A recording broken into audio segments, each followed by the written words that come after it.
15 फरवरी 2026 Greece की राजधानी Athens 18 लेका स्ट्रीट पर मौजूद एक मशहूर होटल गेट्स बाय।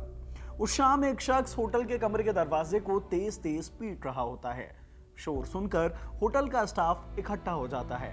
शख्स बताता है कि उसकी बहन अंदर है और काफी वक्त से न फोन उठा रही है न मैसेज का जवाब दे रही है। किसी अनहोनी के डर से होटल स्टाफ डुप्लीकेट चाबी से दरवाजा खोल देता है। जैसे ही लोग अंदर दाखिल होते हैं उन्हें एक इजरायली मूल की 52 साल की महिला औंधे मुंह गिरी हुई मिलती है। नब्ज टटोलने पर पता चलता है कि महिला की मौत हो चुकी है। अगले दिन 16 फरवरी को इजरायली मीडिया KAN एक खबर चलाता है। खबर ये कि इजराइल के मशहूर फिल्म डायरेक्टर डाना ईडन का निधन होटल के कमरे में मिली लाश। डाना के गले में चोट के निशान मिलने का दावा किया जाता है। साथ ही होटल के कमरे से कुछ दवाइयां भी मिलने की बात सामने आती है। लेकिन कुछ ही वक्त बाद एथेंस पुलिस सारे दावे खारिज करते हुए मौत का कारण आत्महत्या बताती है। जासूसी पर दुनिया की सबसे अच्छी वेब सीरीज में से एक तेहरान बनाने वाली डाना ईडन की रहस्यमयी मौत की खबर चौंकाने वाली होती है, और वो भी तब जब वो अपने much awaited web series Tehran के चौथे सीजन की एथेंस में शूटिंग कर रही थी। सोशल मीडिया पर तरह तरह के कॉन्स्पिरेसी थ्योरीज उठने लगते हैं। कौन थी Dana Eden? Israel film industry में डाना कितना बड़ा नाम थी? अचानक उनकी मौत कैसे हो गई? उनके शरीर में मिले चोट के निशान और होटल के कमरे में मिली गोलियों को लेकर क्या दावे सामने आ रहे हैं? एथेंस पुलिस ने आत्महत्या का दावा किन सबूतों के आधार पर किया है और सोशल मीडिया पर कॉन्स्पिरेसी थ्योरी चल रही है वो क्या है? सब कुछ जानते हैं इस वीडियो में। हेलो, मैं हिमांशु हूं और आप देख रहे हैं खबर गांव। वैसे तो डाना ने 1990 के दशक से ही इजरायली टेलीविजन इंडस्ट्री के लिए काम करना शुरू कर दिया था। कॉमेडी शो योम हिम और क्राइम ड्रामा मैकपाई जैसे शो से डाना ने खूब नाम कमाया। लेकिन 2020 में आई उनकी जासूसी वेब सीरीज तेहरान ने पूरी दुनिया में उन्हें पहचान दिलाई। डाना अपने काम में कितनी माहिर थी, इसका बढ़िया उदाहरण तेहरान सीरीज ही है। ये एक इजरायली जासूस को फॉलो करती है जो मिशन के लिए ईरान जाती है। न्यूयॉर्क टाइम्स के मुताबिक इसे डाना ने इतना फाइन ट्यून किया था कि खुद FBI डायरेक्टर ने इसकी तारीफ की थी। सीरीज में दिखाए प्लॉट्स और सिचुएशन को बिल्कुल रियलिस्टिक बताया था। लेकिन 15 फरवरी 2026 को सब कुछ बदल गया।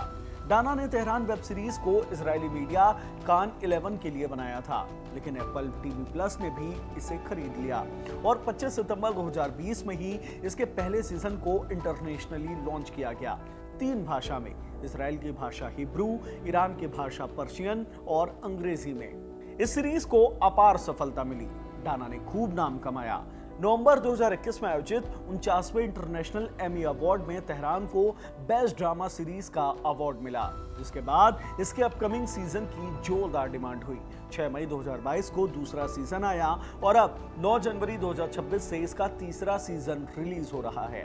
हर हफ्ते शुक्रवार को एक एपिसोड रिलीज किए जा रहे हैं। 27 फरवरी को अंतिम एपिसोड लॉन्च होगा। तीसरा सीजन आने से पहले ही यानी दिसंबर 2025 में ही एप्पल TV ने चौथे सीजन के लिए फंड जारी कर दिए थे और 4 फरवरी से ही ग्रीस के शहर एथेंस में इसकी शूटिंग शुरू हो चुकी थी। टाइम्स ऑफ इजराइल के मुताबिक इजराइल के लोगों के लिए ईरान जाना प्रतिबंधित है। यूरोपियन देशों की यात्रा के दौरान डाना ने एथेंस देखा था। यहाँ की पतली गलियां, पेड़ों से ढकी चौड़ी सड़कें और भव्य चौराहों को देखकर डाना ने ये शहर तेहरान जैसा ही लगा। तेहरान की तरह ही एथेंस भी पहाड़ों से घिरा हुआ एक शहर है। जिसके बाद डाना ने सीरीज में तेहरान शहर वाले सारे हिस्से एथेंस में ही शूट करने का फैसला किया था। चौथे सीजन की शूटिंग कर रही डाना एथेंस के 18 लेका स्ट्रीट पर मौजूद होटल गेट्स बाय में रुकी हुई थी। टाइम्स ऑफ इजराइल की रिपोर्ट के मुताबिक डाना लंबे वक्त से उनके भाई के मैसेजेस का जवाब नहीं दे रही थी, जिसके बाद उनके भाई उनके होटल कमरे तक पहुंचे जहां डाना मृत पाई गई, जिसके बाद पुलिस को जांच के लिए बुलाया गया। रॉयटर्स की रिपोर्ट के मुताबिक ग्रीक पुलिस ने होटल के CCTV फुटेज खंगाले और होटल स्टाफ से भी पूछताछ की है। शुरुआती जांच के बाद मौत का कारण आत्महत्या बताया गया है। पुलिस को कमरे से कुछ दवाइयां भी मिली है और शव की जांच के दौरान डाना ईडन की गर्दन पर कुछ चोट के निशान भी पाए गए हैं। न्यूयॉर्क टाइम्स ने एथेंस पुलिस को कोट किया है। उनका कहना है कि डाना के भाई ने ये बात कबूल की है कि उनकी बहन काफी पहले से दवाइयां ले रही थी। वो एक बार अस्पताल में भर्ती भी हो चुकी हैं, जिसके बाद पुलिस ने आत्महत्या के एंगल से ही जांच आगे बढ़ा रही है। कुछ इजरायली मीडिया ने भी दावा किया है कि डाना के मौत के पीछे ग्रीक पुलिस ईरान से संभावित संबंधों की भी जांच कर रही है, जिसके बाद सोशल मीडिया पर कंस्पिरेसी थ्योरीज उठने लगी हैं। हत्या के पीछे ईरान का हाथ होने का दावा किया जा रहा है, क्योंकि डाना की वेब सीरीज तेहरान में ईरान के अंदर इजरायली एजेंट का आसानी से घुस जाना और ईरानी सुरक्षा एजेंसियों को चकमा देकर मिशन करते दिखाया था, जिसे ईरान ने एक अपमान के तौर पर लिया था। ईरान ने सीरीज को ज़ायोनिस्टिक प्रोपेगेंडा का हिस्सा बताया था। ज़ायोनिस्ट प्रोपेगेंडा यानी कि इजराइल की नीतियों, उसकी कार्रवाइयों और उसकी छवि को सकारात्मक रूप से पेश करना, और इजराइल को सकारात्मक रूप से पेश करने के लिए उसके दुश्मनों को नकारात्मक रूप से दिखाना शामिल है। तेहरान सीरीज को लेकर ईरान की कुलबुलाहट ने इन कॉन्स्पिरेसी थ्योरी को और ज्यादा हवा दी है, लेकिन डाना की production company Dona and Shula production ने फेसबुक पर बयान जारी कर इन सारे दावों को खारिज कर दिया है। उन्होंने लिखा है, डोना एंड शुला प्रोडक्शंस उन सारे अफवाहों को खारिज करता है जिसमें डाना की हत्या के दावे किए गए हैं। प्रोडक्शन कंपनी ये साफ करना चाहती है कि आपराधिक या राष्ट्रीय मकसद से हत्या करने के सारे दावे झूठी अफवाह भर हैं। ये परिवार, दोस्तों और सहकर्मियों के लिए बेहद दुख का पल है। हम डाना की गरिमा और परिवार की प्राइवेसी का सम्मान करने का निवेदन करते हैं। डाना की मौत पर इजराइल के संस्कृति एवं खेल मंत्री मिकी जोहर ने भी प्रतिक्रिया दी है। उन्होंने डाना को इजरायली टेलीविजन इंडस्ट्री की सबसे प्रभावशाली डायरेक्टर में से एक बताया है। जोहर ने लिखा है कि डाना ने इजरायली इंडस्ट्री पर अपनी गहरी छाप छोड़ी है। उन्होंने पूरे गर्व, साहस और प्रतिभा के साथ हमारी कहानी को इंटरनेशनल ऑडियंस तक पहुंचाया है। कौन थी डाना ईडन? ये कहना गलत नहीं होगा कि डाना सचमुच अपने पीछे इजरायली टेलीविजन इंडस्ट्री की एक पूरी लेगेसी साथ लेकर चल रही थी। डाना के जन्म के वक्त उनके पिता ने डाना के नाम पर एक advertisement production company Dana productions की नींव रखी थी। 1990 के दशक में डाना के पिता की मौत हुई, जिसके बाद डाना ने भी टीवी प्रोडक्शन के क्षेत्र में काम करना शुरू कर दिया। शुरुआती दिनों में उन्होंने 2 टेलीविजन ड्रामा सीरीज शुरू की थी। एक थी कॉमेडी ड्रामा योम एम और दूसरी थी क्राइम ड्रामा मैगपाई।